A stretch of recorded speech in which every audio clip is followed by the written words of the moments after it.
¿Qué onda, Puncher? ¿Cómo estás? Bienvenido a un episodio nuevo de Punch. Hoy estoy súper emocionado por el invitado que tenemos. Vamos a tener un gran episodio. Mauricio Schwartzman, ¿cómo estás? Bienvenido a Punch. Muy bien, Elio, gracias. Emocionado de estar contigo acá en el podcast y conversar un poco. Mauricio Schwartzman es un ejecutivo peruano con corazón mexicano, con una sólida trayectoria en el mundo financiero y tecnológico, marcada por su experiencia en liderazgo, innovación y estrategia. Es ingeniero industrial de la Universidad de Lima y cuenta con un MBA en Thunderbird School of Global Management, con enfoque en estudios internacionales. Inició su carrera profesional en Citibank Perú, donde ocupó distintos puestos clave durante más de 15 años entre Perú y México, destacando como Managing Director de Pagos e Inclusión Financiera en Citibanamex. Desde ese rol lideró iniciativas como CODI, Cobro Digital, un proyecto de códigos de pagos QR y supervisó un portafolio con más de 6 millones de clientes. Su gestión fue reconocida con el premio Global Progress Award 2019 de Citigroup, como el galardón en innovación dentro del grupo. Luego dio un salto al mundo fintech como CEO y socio de RappiBank Perú, donde lanzó con éxito productos digitales como cuentas bancarias y tarjetas de RappiCard, liderando un equipo de más de 135 personas y gestionando una base de más de 350,000 usuarios. En 2022 regresó a México para asumir su actual rol como Country Manager de Mastercard México, liderando la estrategia de negocio, innovación, tecnología y expansión de dirección. Mastercard ha impulsado productos como Click to Pay y ha expandido su ecosistema a través de la integración de fintechs como Acrus, escalando operaciones clave como el sistema de compensación nacional. En 2024 fue reconocido como el líder número 1 de ventas en América Latina en los President Club Award de Mastercard. Además, Mauricio es papá, esposo, mentor, inversionista, board member, parte del panel de Shark Tank México en su 10ª temporada, y su trayectoria nos refleja cómo la ejecución, el enfoque y el desarrollo pueden traducirse en grandes resultados. Pues Mauricio, tienes una trayectoria increíble que vamos a conocer más, así que bienvenido y gracias por estar aquí. Gracias por la introducción, que uno la escucha y se siente especial. Y bueno, como siempre en todos los episodios tenemos esta sección de preguntas llamada la 5D. Son 5 preguntas rápidas, cortas, aleatorias, lo primero que te llega a la mente, ¿va? Mauricio, en 3 palabras. Mauricio, en 3 palabras. Te diría que soy una persona que le gusta mucho el aprendizaje constante, alguien muy extrovertido y que no tiene miedo a nuevos retos. ¿Cuál es el app que más usas en tu celular? Yo creo que es WhatsApp seguro. ¿Tu comida favorita? Japonesa. ¿Cuál es tu tiburón o tu tiburona favorita de Shark Tank México? Hay varios, en particular con los que compartí esta temporada. Creo que con la que más me identifico en cómo piensa, cómo invierte es con Carla Berman. Buenísimo, ya la tuvimos aquí, un super episodio. Sí, soy fan. ¿Cuál es el hábito que más admiras de ti mismo? Yo creo el hecho de que trabajo mucho en mí mentalmente, ¿no? Cada vez que tomo un nuevo reto o necesito aprender algo, creo que pongo mi mente en la vibración, en la ecuación positiva para poder aprenderlo, lograrlo, no tener miedo y seguir adelante. Me encanta. Y ahora sí, Mauricio, para empezar a conocerte, te he escuchado decir pues, que disfrutas mucho del contacto físico, te gusta mucho ir a la oficina, te aburres cuando no tienes estos espacios. Sí. Y de hecho, platicando con gente de tu equipo, me decía que incitas mucho al equipo a ir a la oficina, a estar de manera presencial.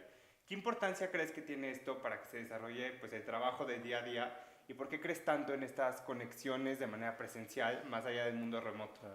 Bueno, como te comentaba iniciando el podcast, pues soy alguien bien extrovertido, me gusta estar con gente, me gusta conversar, me gusta trabajar, no trabajar solo, ¿no? Yo creo que, como bien dicen, siempre llegas más lejos como equipo o acompañado que solo. Eso por un lado. Lo segundo es que creo que tengo un trauma de la pandemia, donde estuve casi 2 años metido en mi oficina, solo, trabajando, con Zoom, y la verdad que no lo disfrutaba nada, ¿no? Entonces hoy en día soy gran creyente de que el contacto, la colaboración, cuando estás de manera presencial es bastante diferente. De hecho, vengo llegando de un viaje, te decía, estuve en Miami hasta hoy, hace un par de horas. Teníamos que hacer un workshop y lo podía hacer remoto, pero genuinamente creía que tenía que ir y entonces me fui por 24 horas solo para esa reunión porque creía que era importante hacerlo así. Y un poco el mensaje siempre al equipo es que yo creo que hay que conocernos, hay que generar confianza, hay que sentirnos que somos un equipo, hay que convivir, hay que también salir a comer y a echarnos una chela.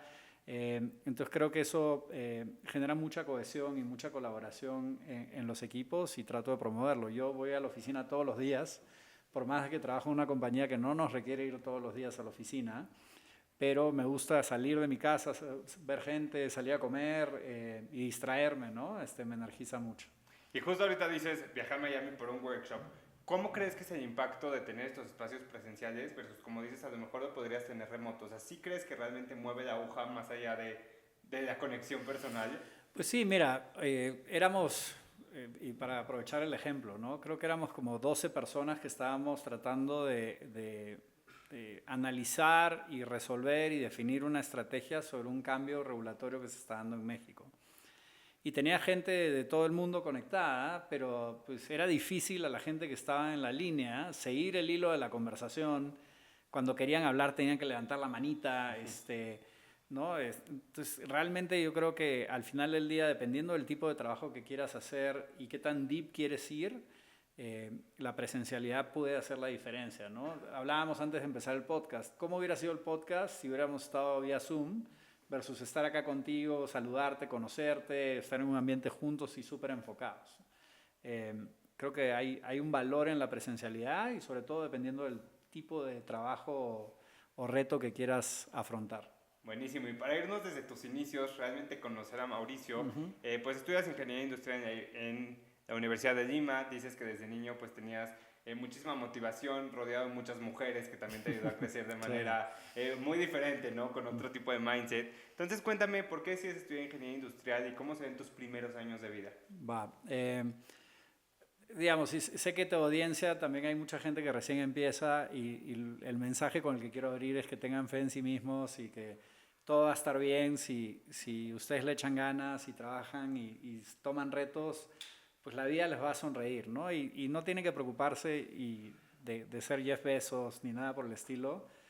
Yo creo que si le echan ganas y están comprometidos van a lograr muchas de las cosas que quieran hacer. Entonces parto contándote que pues, la infancia no fue muy sencilla, ¿no?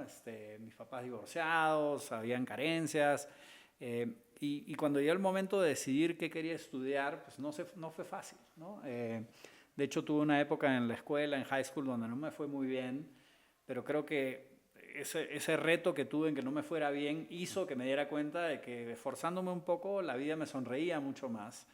Y a partir de eso comencé a esforzarme y a enfocarme en lograr lo que quería hacer. Entonces llegó el momento de elegir la carrera y eran otras épocas. No habían tantas carreras, tantas opciones, tantos trabajos. Y yo tenía ciertas competencias, ¿no? Era bueno en matemáticas y me gustaba los procesos y tenía amigos que estaban estudiando ingeniería industrial y básicamente dije, oye, vámonos por ahí, ¿no? A ver qué pasa.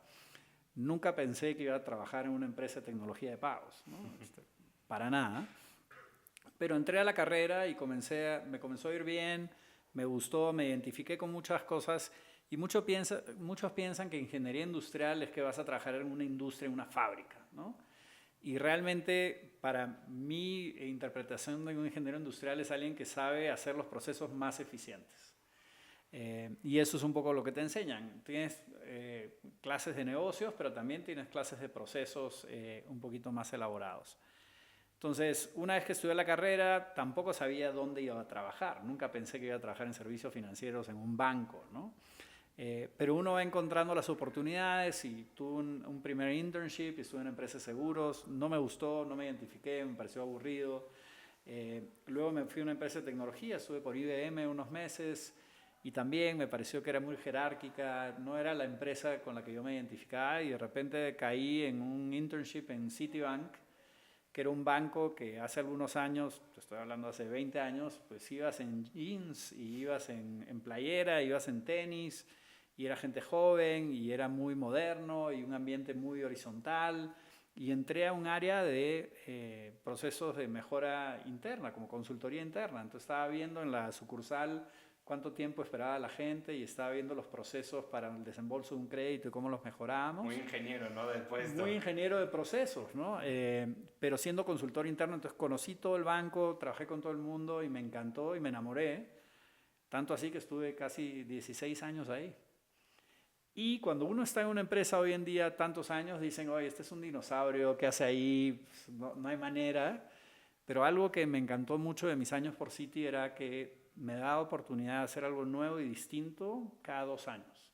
Cada 2 años me pasaba de un área a otra, de un país a otro, iba creciendo jerárquicamente en De hecho, términos de estuviste en responsabilidad. México, ¿no? También que pues es un cambio completamente diferente. Sí, y justamente mi cambio hacia México fue porque ya había hecho todo en Citi, en Perú, le reportaba al director general y tenía 30 años y no me iban a dar la dirección general tan joven.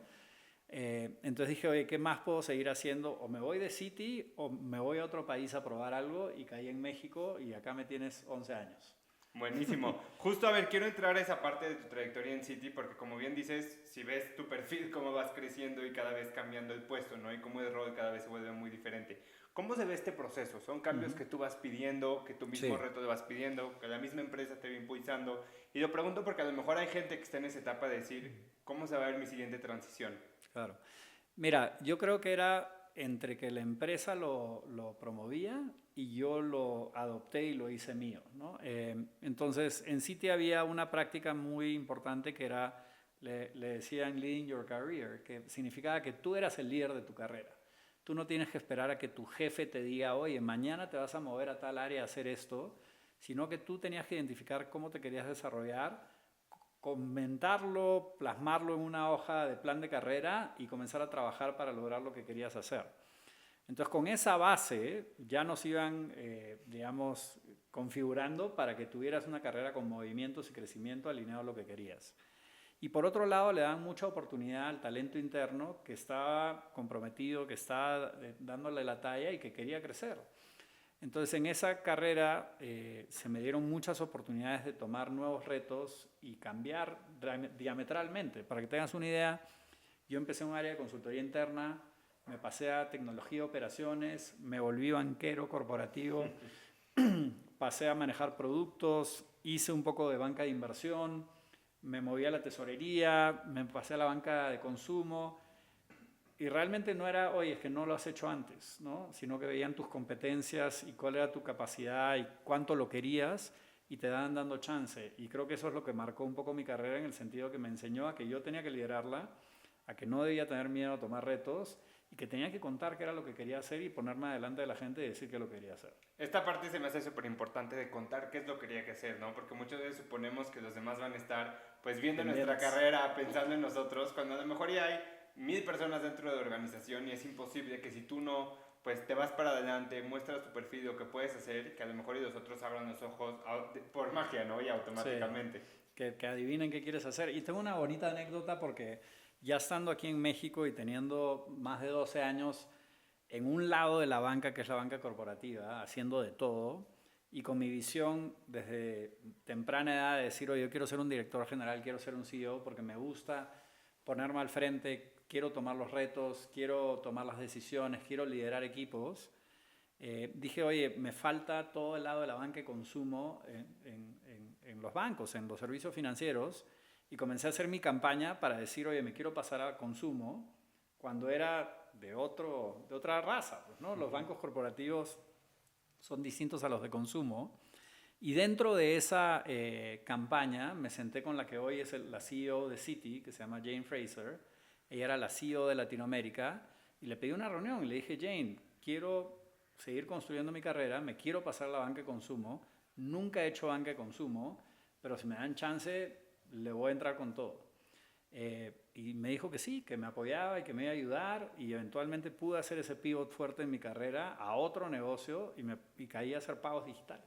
Me encanta, justo creo que es la parte perfecta para hablar un poco de esta transición, ¿no? Después de casi 20 años, 16 años estando en Citi, decides salirte, irte a Rapibank de Perú y empezar la empresa pues desde cero, ¿no? Para fundarla.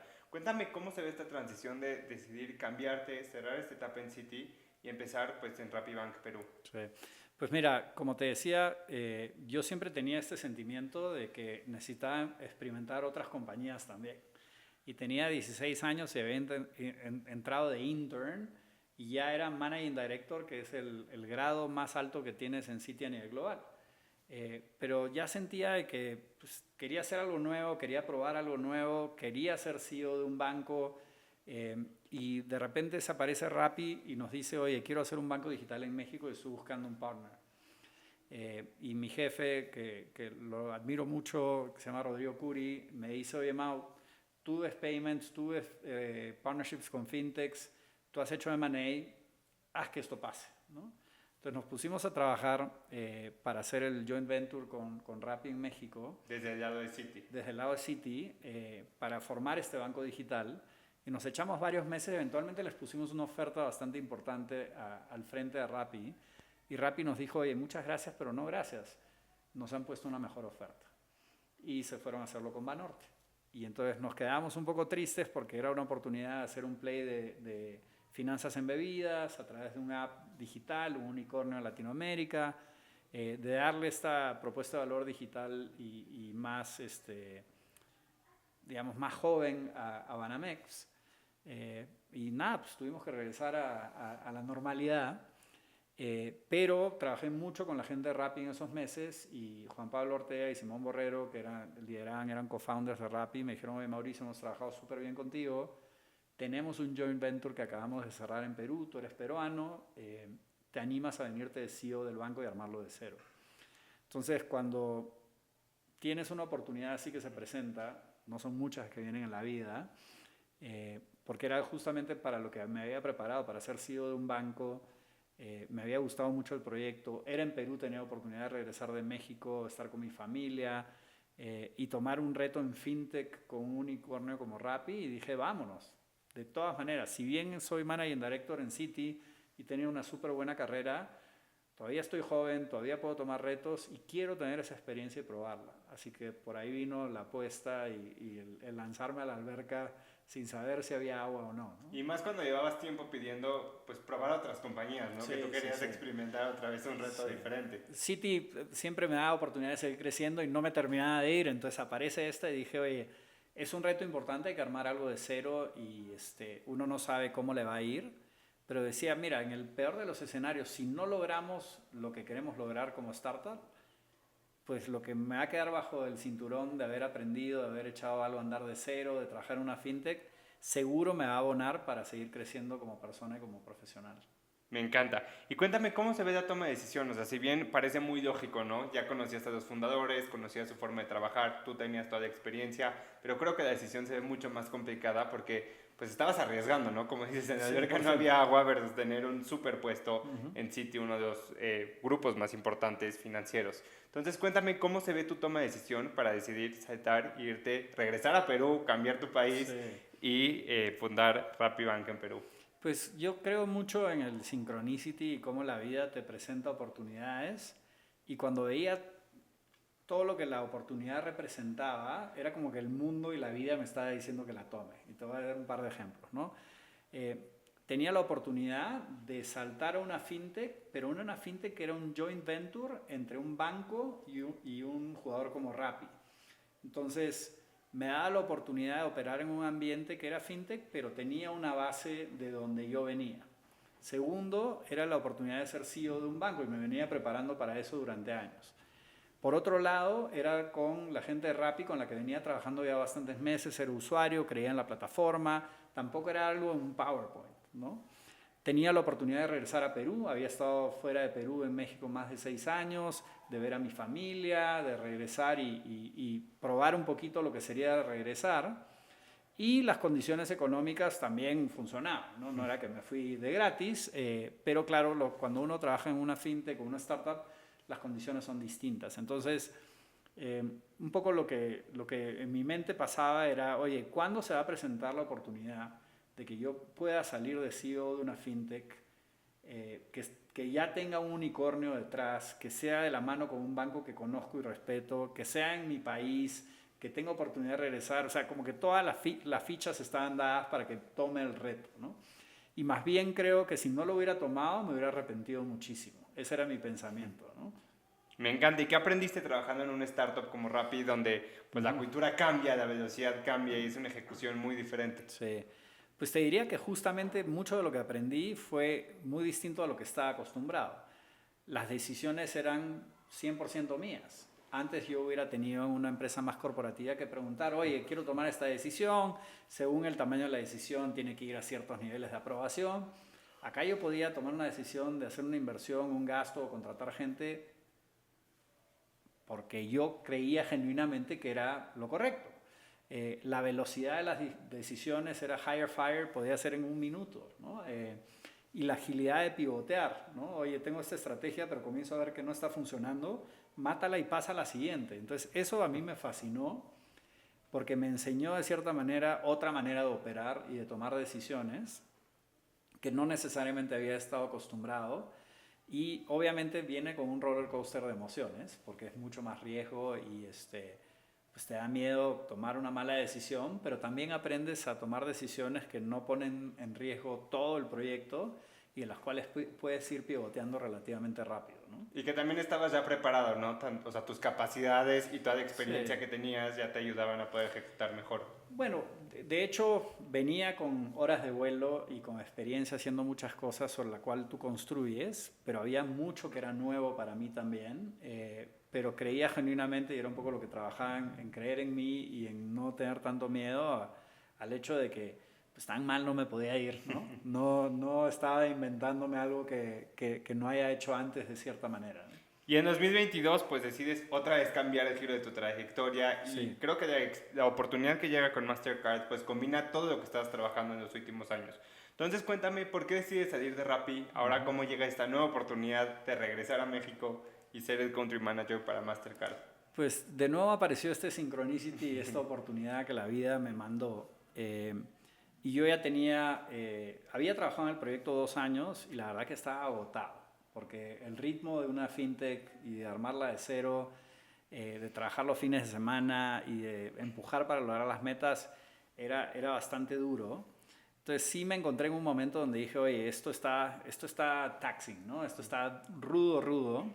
Y por otro lado, sentí que no me había acomodado de vuelta a Perú. Me había gustado tanto México, su gente, su cultura, su comida, su estilo de vida, que ya me sentía un poquito un extranjero en mi país. Y en ese momento que sentía que necesitaba un break, un cambio de ritmo, y que también sentía de que extrañaba México, de repente estábamos a fines de año y suena una llamada y era un headhunter diciéndome, oye Mauricio, ¿estarías interesado en regresar a México? Y yo le digo, bueno, sí, ¿por qué? Me dice, no, mira, tenemos algunas posiciones y hay poca gente que tiene experiencia trabajando en bancos y en fintech. Y justamente lo que estamos buscando es alguien con tu perfil. Entonces le digo, bueno, vamos a explorarlo, ¿no? Y de repente pasó algo, Elio, que no pasa normalmente, que es, aparte de ese headhunter, a los 2 días me llama otro y de repente estaba en 8 procesos para regresar a México. Cuando no lo estabas buscando activamente. Cuando, o sea, había pensado en mi cabeza, oye, pues a lo mejor sí estaría interesante regresar. Abriste la posibilidad mental, más no fuiste a hacer todo el proceso. La visualicé y nunca en la vida uno está en 8 procesos, ¿no? Entonces yo un poco lo que pensé fue, oye, el universo me está diciendo de que tengo que regresar a México, ¿no? Entonces, como que leer esas señales te ayuda a decir, oye, pues deja que esto fluya, ¿no? Y digo, más allá de los 8, había algunos que no me gustaron, había algunos que no quedé. Eventualmente tuve una oferta el mismo día con 2 horas de diferencia para regresar a México en 2 roles diferentes. Uno era el country manager de una fintech en México y el otro era el country manager de Mastercard en México. Y cuando tuve que tomar la decisión, me di cuenta de que una de las variables que aprendí en mi paso por Rappi fue que si uno va a comprometerse y va a dar tanto de sí, quiere que la fintech o la startup sea de uno, ¿no? Entonces dije, oye, no, yo el día que regrese a una fintech o una startup es porque voy a ser un founder. No puedo entrar cuando ya está a la later stage y decidirme por una empresa que trabaja con la banca, con fintech, con tecnología y gobierno y aerolíneas, etcétera, que es Mastercard, y decidirme por un rato una empresa de tecnología versus una fintech. Y acá me tienes casi 4 años después. Me encanta. Platícanos ahora sí un poco más de qué es Mastercard, porque creo que todo el mundo lo ubicamos, las banderitas dentro de las tarjetas, pero hay un ecosistema mucho más grande de lo que Mastercard es y lo que puede ofrecer. Entonces ahora sí, pues desde el 2022 diriges Mastercard como Country Manager para México. Cuéntanos qué es Mastercard y las diferentes líneas y productos que tienen. Claro. No, a ver, lo has dicho perfecto, ¿no? Todo el mundo tiene su tarjeta en la cartera y ubica los loguitos y ha escuchado de priceless, no tiene precio, etcétera, y lo asocia mucho con un medio de pago. Pero hoy en día Mastercard es una empresa de tecnología. Entonces yo lidero una empresa de tecnología en México y me toca liderar uno de los países más importantes para Mastercard en el mundo. Somos el segundo más grande a nivel Latinoamérica después de Brasil y somos el número 8 a nivel global. Entonces ya, para darte un contexto, estamos en más de 200 países, entonces estamos arriba, ¿no? Y lo segundo es que lógicamente el core de Mastercard está en pagos, porque es de lo que nació y de lo que escaló de manera importante. Pero hoy en día Mastercard, como empresa de tecnología, tiene soluciones de pagos, tiene soluciones de identidad, tiene soluciones de ciberseguridad, tiene soluciones de lealtad, tiene soluciones de inteligencia artificial. Entonces, la verdad que el catálogo de productos y de soluciones que tenemos hace que nos permita trabajar con muchas industrias y con muchos clientes en México y en el mundo, y eso lo hace muy divertido porque yo puedo estar sentado con la Agencia de Transformación Digital de México, como puedo estar sentado con una fintech, como puedo estar sentado con una aerolínea o un retailer, hablando dependiendo de la estrategia y solución que está tratando de lograr sobre una estrategia diferente. Entonces, Mastercard es una empresa de tecnología, es muy relevante a nivel global en México y pues tengo el honor de liderarla ya por los últimos 4 años. Y gran parte de Mastercard y del valor agregado es la data que tiene, ¿no? Al final, pues de procesar tanto y de tener toda esta estrategia de inteligencia artificial que hay detrás, pues da muchísimos datos que al final pues hacen que esos datos se pongan a trabajar. ¿Cómo se ve toda esta estrategia de data de sus clientes para que Mastercard pueda entrar y realmente ayudar con soluciones personalizadas y a la medida? Sí. Entonces, mira, partiría diciendo que hay muchísima data, ¿no? Porque cada transacción o cada interacción que tiene un cliente con Mastercard genera un trail de datos y siempre hablamos de por qué es importante pasarnos del efectivo a los pagos digitales y mucha gente tiene el miedo a la fiscalización y ya sabes todo ese cuento.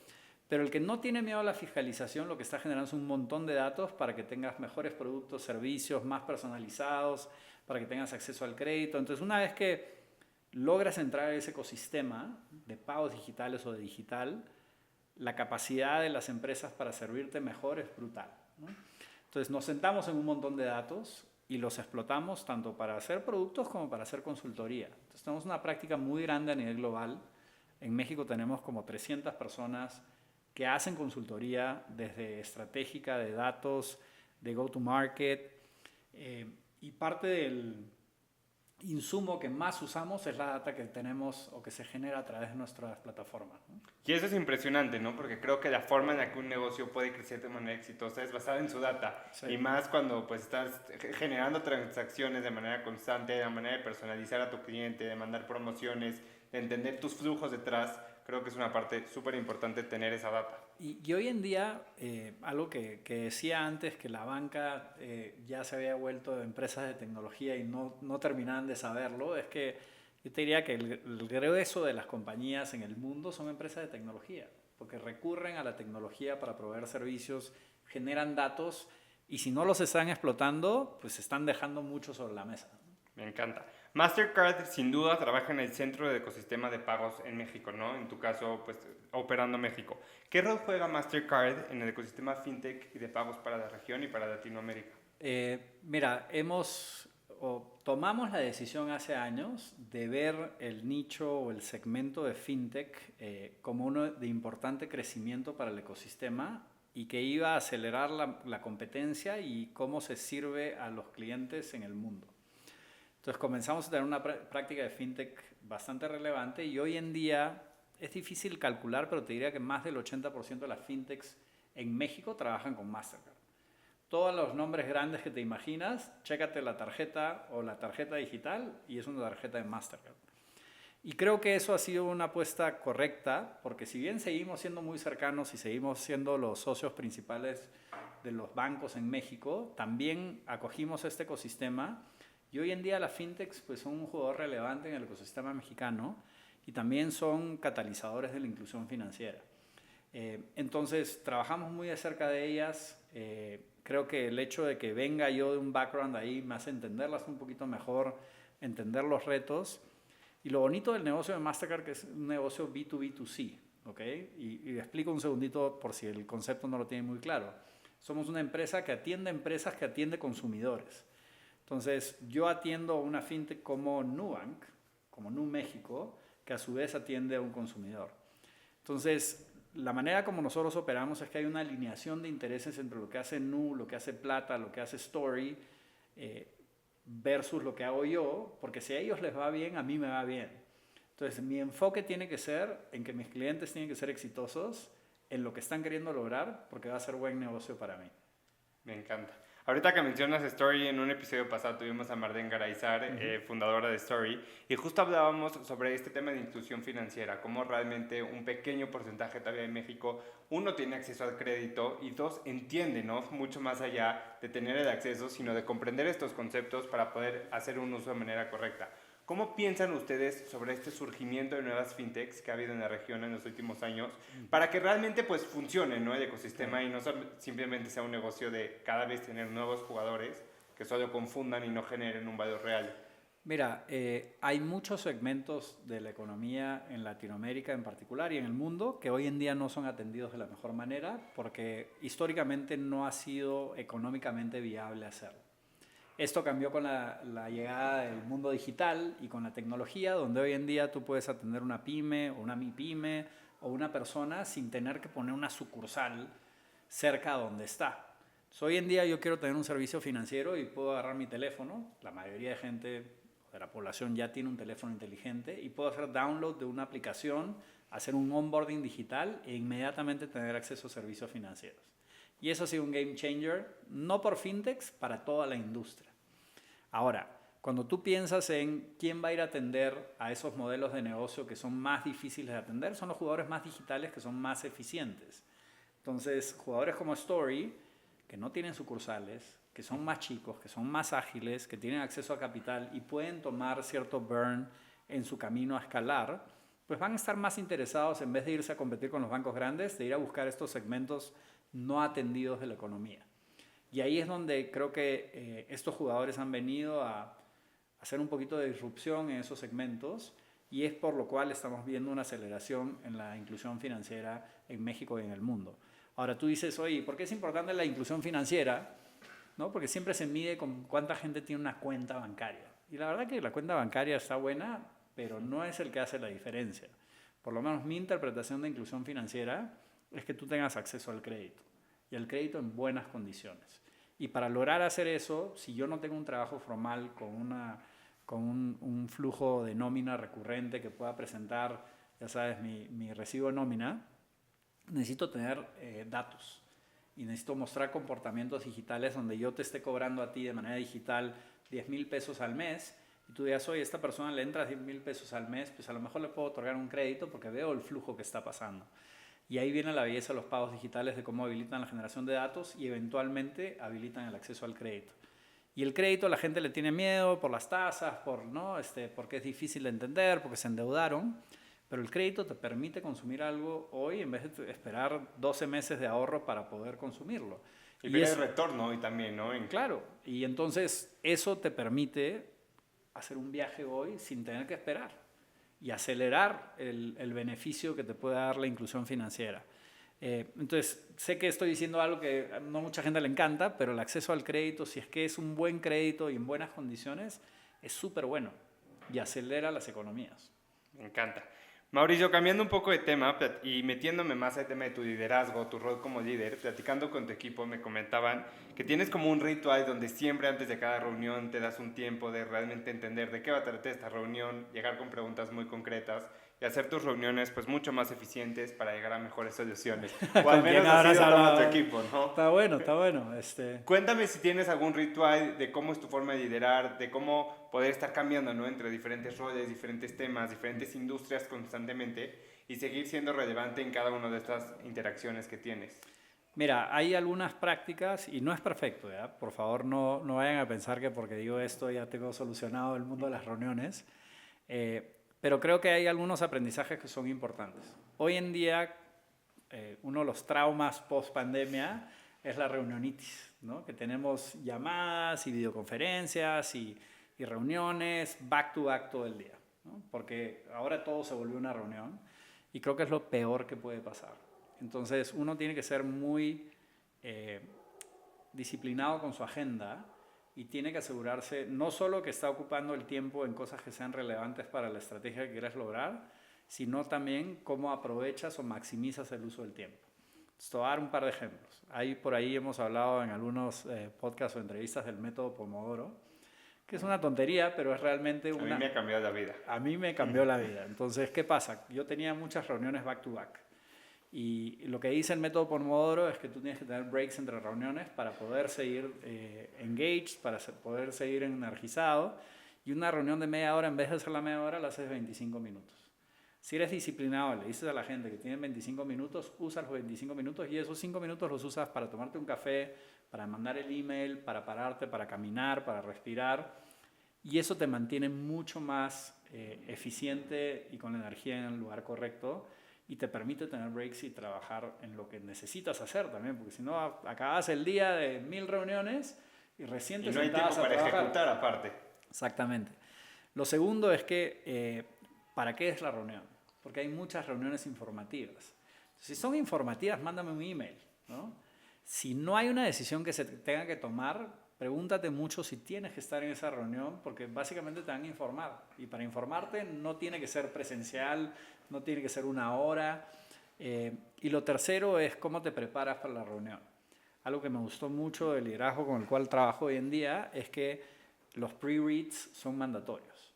Entonces tú le tienes que mandar a una persona por lo menos 24 horas antes el material para llegar a la reunión a discutir, no a hacer discovery, ¿no? Entonces creo que eso es bien importante y ya cuando estás en un rol de más liderazgo tienes que dejar que el equipo hable, porque si tú estás en la reunión y tú tomas control de la reunión, todo el mundo se va a callar. Entonces mientras más escuches, mejor. No, y de hecho muchas veces en un rol de liderazgo probablemente si tú serías el que protagoniza la reunión, todo el equipo estaría como buscando la aprobación del manager, ¿no? Entonces el poder escuchar a tu equipo, darle este espacio de que cada quien pues exponga sus ideas, hace una reunión y un resultado, no solamente de la reunión, mucho más productiva y con mejores resultados. Sí.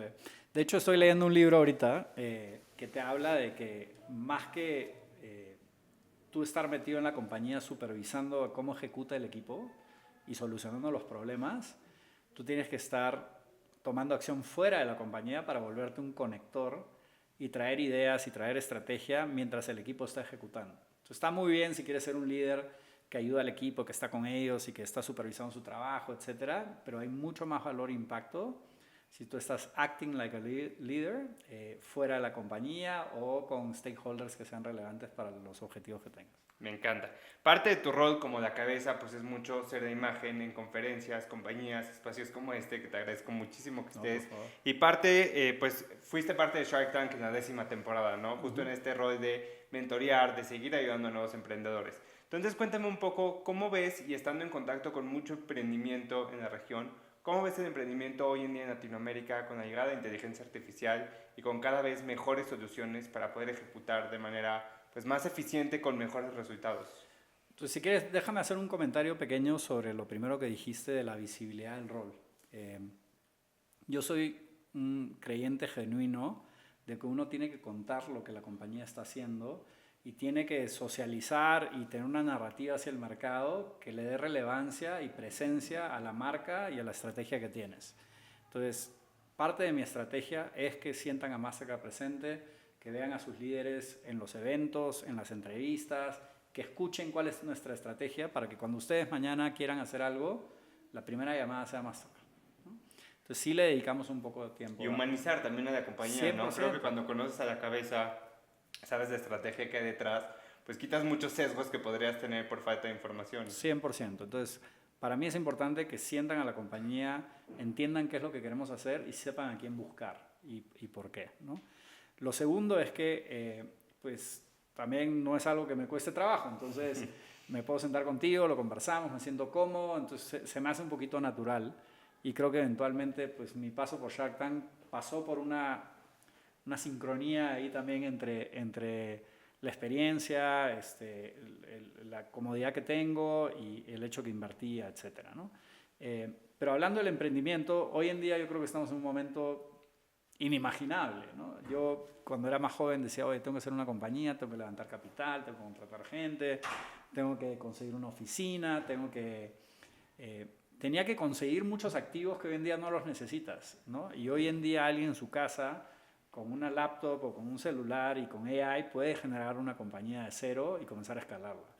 Entonces, es una oportunidad increíble. Creo que los emprendedores tienen algo que les permite lanzar, escalar, aprender sin tener que tener todo resuelto o poner mucho en riesgo, y eso es inigualable, ¿no? No, y validar con una velocidad impresionante, ¿no? Impresionante. Que en una semana puedes ya tener algo construido, Sí. O lanzado. sea, yo el hecho de que con AI hoy en día puedas crear un app en minutos, me vuela la cabeza, ¿no? Antes nosotros construíamos un app y nos demorábamos un año. Y hacer cada iteración y testing y pivoting y segmentación, no, olvídate, hoy en día lo puedes hacer rapidísimo y estamos en una época muy especial para el que la sepa aprovechar. Yo creo que estamos entrando en una etapa donde ya no es tanto, y ya no va a ser a los próximos años la tecnología de valor agregado, sino va a ser más la distribución, cómo llegas a tu usuario, porque pues bien la tecnología cada vez va a ser más fácil de construir, ¿no? 100%, pero va a requerir que entiendas bien la tecnología, ¿no? Antes creo que las áreas de tecnología en las compañías eran como que un enabler y no eran parte central del negocio. Hoy en día es parte central del negocio y normalmente el founder se consigue un CTO o alguien de tecnología que resuelva. Y yo creo que todos vamos a movernos a un espacio donde necesitamos entenderla y operarla, hayas estudiado lo que hayas estudiado. Me encanta. Mauricio, sin duda tu rol tiene muchísimas capas, estás pasando entre industrias, eres advisor, eres board member, mentoreas empresas, has invertido, pues tienes una trayectoria bastante amplia. ¿Cómo logras estar pasando de reunión en reunión, de proyecto en proyecto y también poder hacer esta separación de manera mental para que todos tus proyectos dentro de Mastercard, tus diferentes clientes, las diferentes industrias, se pueda dar de manera exitosa y también tu vida personal, ¿no? Que puedas estar presente en cada una de estas etapas? La primera respuesta es que no es fácil ni es perfecto. Y siempre uno le está debiendo horas o tiempo a la vida o a algún stakeholder, ya sea la familia, la chamba o las inversiones.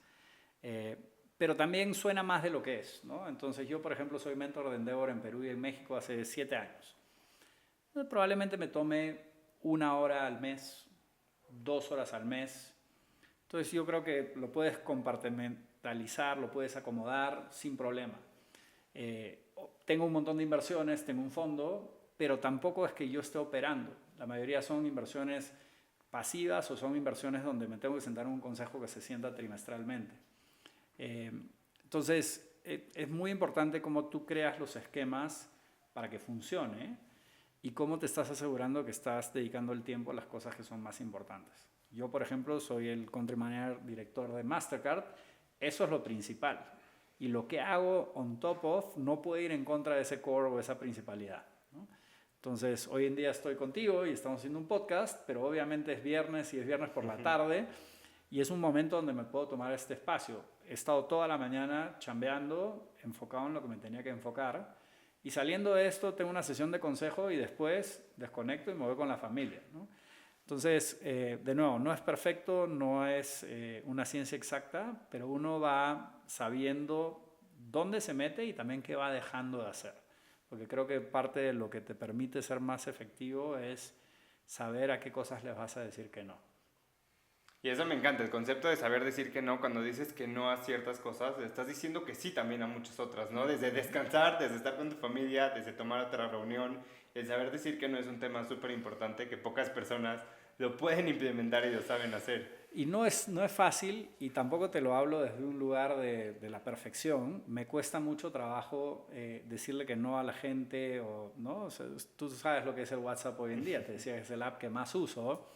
Tengo 2 millones de WhatsApps y se volvió como un email, porque todo el mundo que te escribe espera una respuesta inmediata y la verdad que ya el WhatsApp es asincrónico y hay gente que no le voy a poder responder y tengo que saber que no le voy a poder responder y sentirme cómodo con eso porque me da pena no responderle, ¿no? Entonces a veces las cosas toman un poquito más del tiempo que uno quiere, pero uno espera que la gente entienda que está haciendo lo mejor que puede y va a contestar cuando pueda, ¿no? Me encanta. Ya para empezar a cerrar, la pregunta obligada que le hacemos a todos nuestros invitados. Si pudieras dejarle un solo consejo a la juventud, ¿cuál sería y por qué? Con el que empezaba, ¿no? Yo creo que si tú tienes oportunidad de estudiar y eres alguien que se compromete con lo que hace y realmente te esfuerzas por lograr tus objetivos, te va a ir bien en la vida. Entonces no tengas tanto miedo. Yo cuando me paro frente al equipo de Mastercard en México, les digo, oye, no se olviden dónde están, dónde han llegado y lo que la vida les ha dado, ¿no? Tienen una buena educación, tienen un buen trabajo, no les falta nada. En la pirámide de Maslow ya cubrieron las necesidades básicas. No olviden de sentirse contentos y reconocer eso porque les va a ir bien, todo va a estar bien, ¿no? Por ahí algo que me quitó un poquito de ansiedad hace algunos años fue leer el libro de Malcolm Gladwell que se llama Outliers, ¿no? Y te explica cómo la gente que es fuera de serie tuvo que haber un synchronicity brutal entre el momento en el que estaban, lo que estudiaron, la etapa en la historia del mundo, la tecnología, para lograr lo que lograron. Entonces, si tú no eres Mark Zuckerberg mañana, tranquilo, todo va a estar bien y te va a ir bien y no te va a faltar nada si estás comprometido y le estás echando los kilos a las cosas. Me encanta. Pues, ¿qué viene para ti? ¿Qué viene para Mastercard? ¿Y cuáles son los próximos proyectos que más te emocionan? Pues mira, para mí, como comencé hablando de mí, yo soy lifelong learner, entonces seguir aprendiendo, seguirme desacomodando, seguirme retando para seguir creciendo como persona y profesional. Creo que esta temporada de Shark Tank ha sido entretenida porque me desacomodó completamente. Yo nunca había hecho un programa, nunca había invertido en vivo y así toda una experiencia para mí desde el lado personal. Lo separo mucho de mi trabajo en Mastercard. Una cosa es ser Shark, otra cosa es trabajar en Mastercard, justamente para no perder el foco ni mezclar las cosas. Pero entro este nuevo año pensando mucho en qué sigue, qué quiero hacer, cómo quiero seguir creciendo. Entonces, ahorita no tengo la respuesta para ti, pero espero poder compartir algo interesante en los próximos meses sobre cómo seguimos evolucionando. Me encanta. Pues Mauricio, muchísimas gracias por estar aquí. De verdad ha sido increíble poder conocer más de ti. Llevaba mucho tiempo estudiando tu trayectoria y qué padre poder conocer más detalles. Como siempre en todos los episodios cerramos con una frase. Hoy he de aquí una frase del fundador de McDonald's que dice: si no eres alguien que toma riesgos, entonces no tienes nada que hacer en el mundo de los negocios para poder crecer. Creo que es una frase de cómo pues siempre buscar la incomodidad, salir de nuestra zona de confort, tomar decisiones aunque no sean las más obvias, nos va a llevar a un nivel de incomodidad que después esa incomodidad nos va a llevar a ver resultados. Muchísimas gracias por estar aquí, gracias por ser parte de Punch. Nos tomó un tiempito, pero lo logramos. Pero me encanta con lo que cierras porque efectivamente hay que tomar riesgos, hay que echarle las ganas a los retos y pues lo que peor que puede pasar es que aprendas algo bueno, ¿no? Me encanta. Pues muchísimas gracias por ser parte de Punch y gracias por llegar hasta aquí en el episodio. Suscríbanse para poder ver más contenido, más episodios con otras personalidades y como siempre nos vemos la próxima semana con un nuevo episodio. Gracias, Mauricio. Gracias a ti.